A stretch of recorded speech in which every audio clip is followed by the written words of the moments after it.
All right, guys. Well, welcome to Grape's YouTube channel. If you haven't subscribed, please go ahead and click subscribe below. Here at Grape Wealth Management, our focus is all about retirement, walking you through retirement and making sure that you are having the best retirement on all angles. Let's go ahead and jump into it.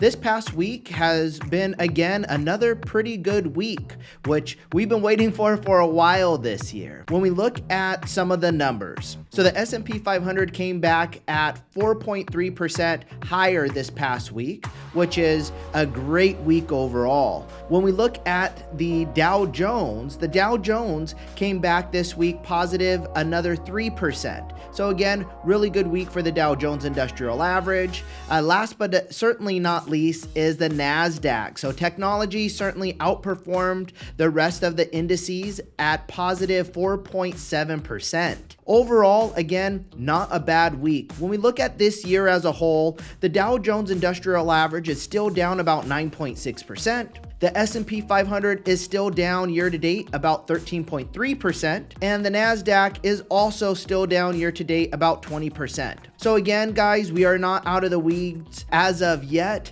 but these past couple of weeks have certainly not been bad. Over this past week, we had earnings. So earnings season, companies like Apple as well as Amazon has released their earnings, and that has been better than expected overall. So that's really good news. But some things that were a little bit difficult this past week was the Fed's increasing interest rates. So as you know, the Fed's increased rates 0.75%. And then not only that, but when we look at GDP numbers, which was a really big one this past week, GDP numbers came in lower than expected, and it was our second consecutive negative GDP report.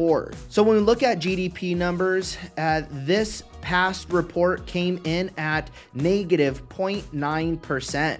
So GDP was down. When we look at last quarter's GDP numbers, it was down 1.6%. And so when we look at the definition of a recession, technically that means that we are in a recession. So whenever we have two consecutive negative GDP quarters, that is one of the definitions of a recession. Now, something to keep in mind is that there's multiple definitions of a recession, but this is certainly one of them. And so inside of my clients' portfolios and here at Grape, we are acting as if we are in a recession. And so again, really focusing on some of these very big, very strong companies that pay good, healthy dividends, and focusing on areas like consumer staples and companies that the likelihood of them not going out of business is extremely high as we go through these next few quarters. Okay, so today we will be having some companies announcing their earnings, companies like HSBC, Aflac, as well as Devon Energy Corporation. Devon Energy, if you haven't been following them, they have been doing fairly well this year along with the rest of the energy sector. So it's going to be interesting to see how their numbers come out today. So overall, guys, the US is slowing down. As we know, as GDP numbers continue to come in, the Feds are still increasing interest rates, but it seems like as we continue moving forward, the Feds may not be moving as aggressively as far as rate hikes. And they specifically said that it depends on the data that comes out, which will determine how aggressive they are moving forward with increasing interest rates.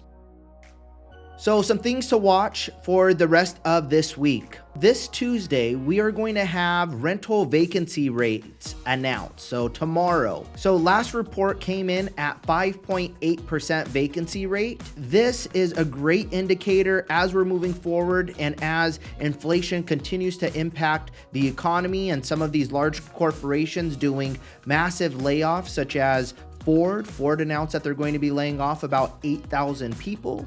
And so with this being the case, this is something to watch very closely, because as these individuals are unfortunately getting laid off, obviously rental vacancy rates are expected to pick up. So again, that is being announced tomorrow, so stay tuned there. Initial jobless claims. So last report came in at about 256,000 initial jobless claims. Median forecast is currently at 255,000 jobless claims. And so that will be announced this Thursday, so August 4th. Last but not least is unemployment rates. Unemployment is also another great indicator when we look at being in an actual recession. And so as of right now, unemployment rate is at 3.6%. It's expected to come in at 3.6%. And this is the reason why some of the numbers are skewed when actually knowing if we're in a recession or not. So this is something that I will certainly be watching extremely closely, and that will be announced this Friday, August 5th. So continue to watch those items this week. Other than that, that is your weekly update. I look forward to seeing the numbers revealed later on this week. If you guys have any questions, go ahead and write them below.